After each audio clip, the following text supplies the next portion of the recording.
कधी कधी नरदेहाचं महत्व आम्हाला कळत नाही. तर आणखी 2-3 प्रश्न विचारतो. खरं सांगा बरं, शरीर आपल्याला मिळालंय का कळालंय? मिळालंय. आणि जर कळालं असतं तर आपण किमान एवढी तरी माणसं रोज काकड्याला आली असते बसलेली, बरोबर आहे का? म्हणजे मिळालंय पण कळालं नाही. खरं सांगा, प्रत्येकाचे आई वडील आपल्याला मिळालेत का कळाले? मला वाटतं 80% माणसाला कळाले नाहीत. मिळाले सगळ्याला, मिळतात सगळ्याला, पण सगळ्याला कळत नाही. बरं खरं सांगा, बायको मिळते का कळते? जरा विचार करून बोला बरं.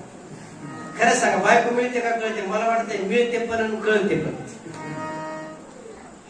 पण देह मिळालाय कळत नाही. महाराज एक छोटा दृश्य सांगतोय. का जंगलामध्ये एक पडीत विहीर होती आणि त्या विहिरीवर एक आकाशवाणी झाली होती. ती आकाशवाणी अशी होती, या विहिरीमध्ये जर पशु पक्षी पडले तर ती माणसं होऊन वर येणार, आणि माणूस जर पडला तर पशु पक्षी होऊन वर येणार.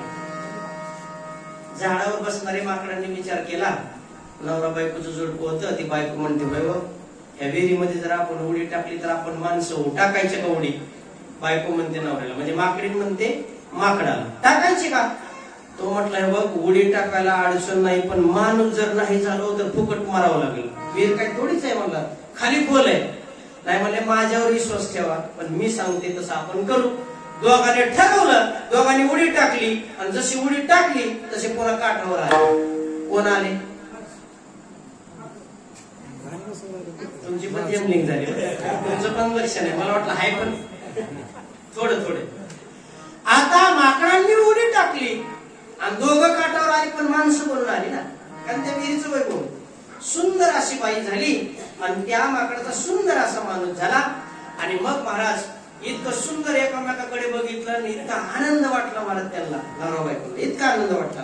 मला वाटतं माणसाने माणसाकडे बघितल्यावर आनंदच वाटायला पाहिजे ना. पुढचं कशाला बोलून वाटायला पाहिजे. असा आनंद वाटला मला, आणि आनंद वाटला, पण त्या माणसाला विपरीत बुद्धी सुचली. ती मला वेगळं, एकदा उडी मारल्यावर इतका चांगला माणूस झाला, अजून एकदा मारू का?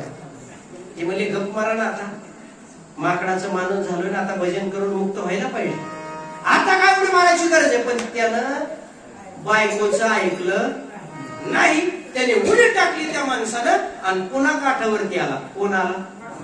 माकडाला. आता तुम्ही सावध झाला. आता मला असं बोलायचंय, ती सुंदर बाई झाली होती, याला माकडाचं शरीर मिळालं होतं. उगाच महाराज बायकोकडे बघायला लागलं, हसायला लागले. पण ते जंगलच होतं, जंगलात ती विहीर होती. मला तिकडून एक घोड्यावरती असा भरधाव वेगामध्ये एक राजा आला. सुंदर वनामध्ये, एवढ्या अरण्य वनात बाई दिसली, इतकी गोड बाई दिसली. त्या राजानं त्या बाईच्या हाताला धरलं आणि राजा थांबा गेला थोडं, बरं घेऊन गेला. राजा त्या बाईला घेऊन गेला, पण आता माकड मात्र नुसता त्याच्या मागच पळत होता. मला खरं सांगा, बायको कोणाची होती? माकडाची. नेली कुणी? राजानं. आता माकडाला मिळत नाही. मला वाटतंय देवाने शरीर एकदाच दिले. आपण जर भजन नाही केले तर त्या माकडासारखी आपली गत होऊ नये, म्हणून एक